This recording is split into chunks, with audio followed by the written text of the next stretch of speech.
things, his clothes and his toys, and one very he is using things that belong to his school. Don't you think it's fun making things like this? Andy does. Miss Ballard is pleased. But now it's time for the children to return to their desks. They're going to practice writing. Andy likes that. He likes to write. He'll hurry back to his desk. But Andy forgot things. It's bad your teacher is disappointed in you when you don't seem to... After school, Andy doesn't feel like playing with his friends. But he wants to do something. Now what does he see? This is Fred. He isn't one of Andy's regular friends. He's older. But Andy's thinking Fred might be a friend. And Fred's thinking that Andy may be almost big enough. If Andy can have an older boy as a friend, then nobody can call him baby anymore. So he asks Fred to come and see his tadpoles. He has 2 live ones. Fred might like to see the tadpoles sometime. Then Andy tells Fred about something else he has, something he received as a present. Fred would like to see that. Go to Andy's house. This is Andy's room. Here's Andy with Fred. And here are Andy's tadpoles. See? Oh, they're dead. Now Andy remembers he hasn't thought to feed them for many days. And that was one of his responsibilities. But he can still show Fred his special present. That's what Fred came to see. If Andy can only find it. His very best thing of all. He just has to find it. Because Fred might not believe him, and Fred says he should have known better than to come home with a little kid. Now Andy's really alone.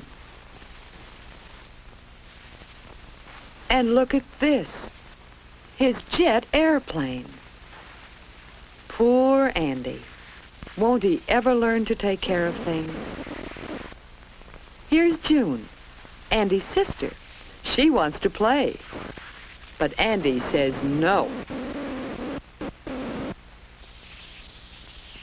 It seems Andy just can't get along with anybody today. Anybody but Mother. Maybe Mother knows where Andy's special present is. No, she doesn't. But she does know that something is troubling Andy. What is it? So Andy tells her about what happened at school. And about Fred and the tadpoles and losing his present and... Well, why do things like that happen? Mother says, well, Andy, why do you think? Because Mother knows, and Andy knows, and we know that those things happen because Andy hasn't learned to take care of things. Now June is having trouble with her things. Gretchen's head has come off, and June wants Mother to fix it. Suddenly, Andy says, let me fix it. Right now, he's going to start showing that he can take care of things. Don't you suppose Andy is glad to do something to make up for being so mean to June? Besides, it's fun fixing things.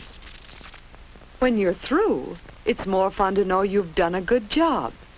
And it's fun to see how much people appreciate it.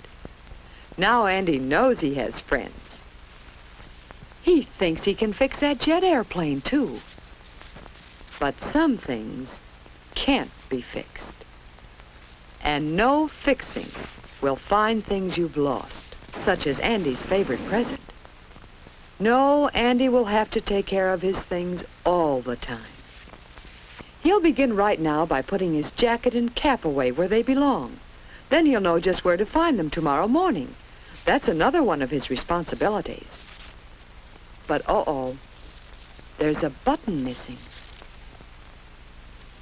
Well, Mother will be glad to sew on a new button, especially now that Andy is helping her by looking after his clothes. And he's going to look after his other things, too. He's going to have a certain place for each thing and keep each thing in its place. And he knows one way to show Fred and the kids at school that he's no little kid. And he's really quite grown up. Ever since then, Andy's been thinking about how grown up it is to take care of things.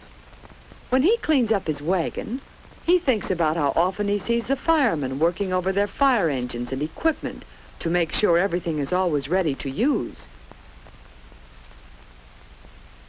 Andy has some new fish in place of his tadpoles.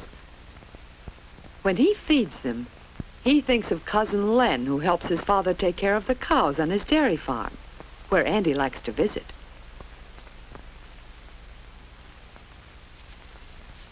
When Andy picks up things that might cause someone to fall and hurt himself, he thinks of his friend the policeman, who helps the children go to and from school safely.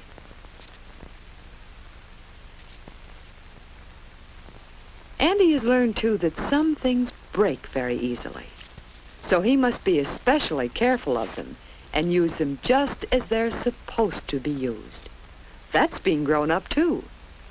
Many men work with things made of glass and with other things that have to be handled very carefully.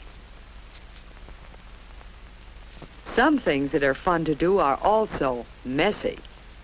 But Andy has learned to clean up the mess as soon as he's through. After all, doesn't Mother spend a great deal of time washing dishes and cleaning up after the family has eaten? And when Father does his jobs about the house, doesn't he clean up and put away the tools?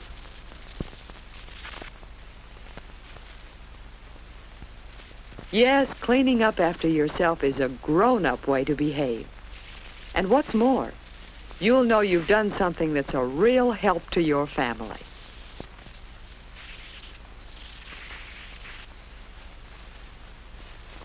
Taking care of things is a real help at school, too. You just know Miss Ballard appreciates Andy's help. And nobody thinks of Andy as a baby anymore. Everybody likes Andy. Today, Andy and June are having fun helping Father take care of the yard. But what is Andy so excited about? Do you know what? He's found his special present. What do you suppose it is? It's a camera. Andy's own camera that he got on his birthday. Of course, it's a little dirty. Andy should never have left it outdoors. Can they fix it? Father thinks they can fix it this very afternoon. In a little while, the camera is fixed. What's more, now that Andy has shown that he can be responsible for taking care of things and using them properly, Father thinks he's big enough to use the camera and take real pictures. Andy wants to take a picture of Fred, the boy who came to see the camera the day Andy couldn't find it. Remember? Now Fred is glad to play with Andy. He knows that Andy is not too little to be a friend. If you want people to know that you're growing up, learn how to take care of things. You'll have more fun, too.